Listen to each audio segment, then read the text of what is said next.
बाबा साहेब अपने बचपन की बातों को सुनाते हुए अपने समर्थकों से कहते हैं कि मेरे पिताजी सुनाया करते थे, जब मेरा जन्म हुआ था तब से ही माता भीमाबाई के सिर में दर्द रहने लगा था।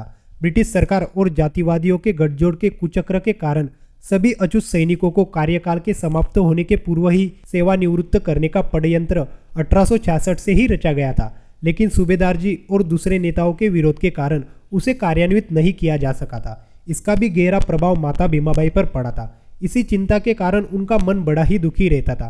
जब मन दुखी हो तब तन भी रोगी हो जाता है। सन 1894 में सूबेदार जी को समय पूर्व सेना से सेवानिवृत्त कर दिया गया था। उसके कारण उन्हें आने वाले आर्थिक अभाव की चिंता थी।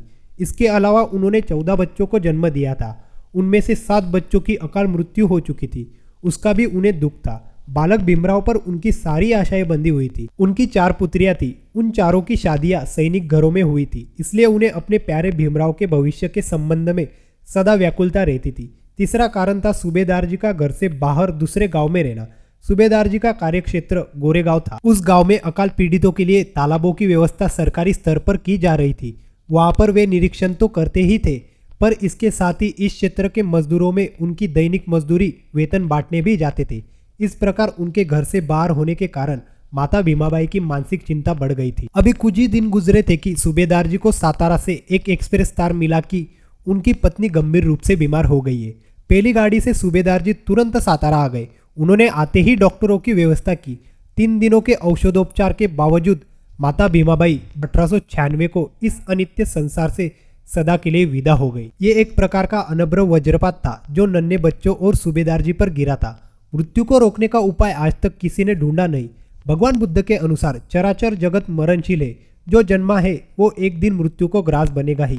ये अटल सत्य है। ये जानते हुए भी सूबेदार जी के मन को गहरा धक्का लगा। मृत साध्वी पत्नी के प्रति महान शोक का प्रदर्शन करना नन्हे नन्हे बच्चों के सामने अच्छा नहीं लगा। अब उन्हें माँ और बाप दोनों के कर्तव्यों का पालन करना था।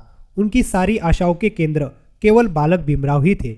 जैसे जैसे समय बीतता गया वैसे वैसे ही उनके गहन शोक का प्रभाव घटता रहा। इस घटना को बाबा साहब अपने समर्थकों को कहते हैं कि मेरे पिताजी सुनाया करते थे कि जब मेरी माँ का मृत्यु समय नजदीक आया तो उन्होंने सभी बच्चों को अपने पास बुलाया, सभी से बातें की। मैं सबसे छोटा था, इसलिए मैं सभी का प्यारा था, इसलिए मुझे अपनी गोद में बिठाया और खूब लाड़ प्यार किया। मैं स्वभाव से बड़ा ही नटखट था। बालहट भी मुझ में खूब थी, इसलिए मुझे समझाया कि मैं किसी को तंग न करूं। मुझे अपनी पढ़ाई लिखाई में ध्यान देना चाहिए। एक दिन मुझे बड़ा आदमी बनना है। जातिवादी अत्याचारों और ब्रिटिश सरकार की कृतज्ञता का बदला भी लेना है। मैं माँ की गोद में बैठा उनकी प्यार भरी बातें सुनता रहा।